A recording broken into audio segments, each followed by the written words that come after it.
لام کو کنه فیاضه او اوس په دې په کچارو او په عدالتونو کې راکاږم او په عدالت کې به د نوس کیس هم اخلم د طلاق په هم در نه اخلم پوه شو که نه داسې بې غیرت او که مسل سړي سره زه ژوند تېرول نه غواړم ماله به طلاق هم راکړي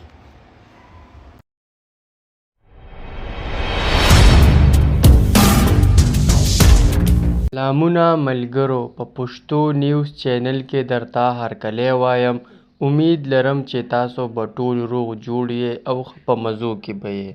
ملګرو که تاسو ته یاد شي مخکې د دې جینۍ چې نوم یې کیوټ مانو دی دې په پېښور کې پریس کلب کې پریس کانفرنس وکړو چې زما دا کومې ویډیوګانې چې دي دا زما خور په سوشل میډیا باندې وایرل کړي دي دا ټول دروغ وایي چې دا زما خور ویډیوګانې اپلوډ کوي ملګرو دا ویډیوګانې دا جینۍ کیوټ مانو پخپله په سوشل میډیا باندې ورکي او بیا نورو خلکو باندې الزامونه لګوي او هغه خبره لا ختمه نه وه چې په سوشل میډیا باندې یې یو نوه ویډیو راغلی ده او په هغه ویډیو کې ورلا هغه خاوند ټول عزت نیلام کړی دی او هغه ویډیو په سوشل میډیا باندې نن سبا ډیره زیاته په ټرند کې روانه ده او ډیرو زیاتو خلکو هم وکتله او لا ګوري یې هم ملګرو کیوټ مانو خپل خاوند یادوي چې دا ویډیو هغه وایرل کړې ده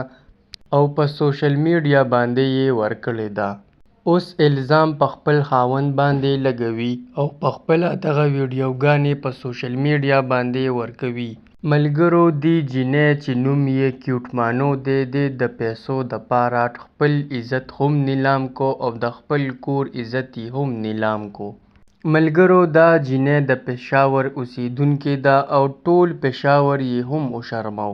او د پیسو دپاره چا سره نکاحګانې کوي او چا باندې الزامونه لګوي ملګرو داسې خلک مه سپورټ کوئ ځکه چې د دوی د لاسه ټول پښتانه هم وشرمېدل او ټوله معاشره هم د داسې جینکو د لاسه خرابه شي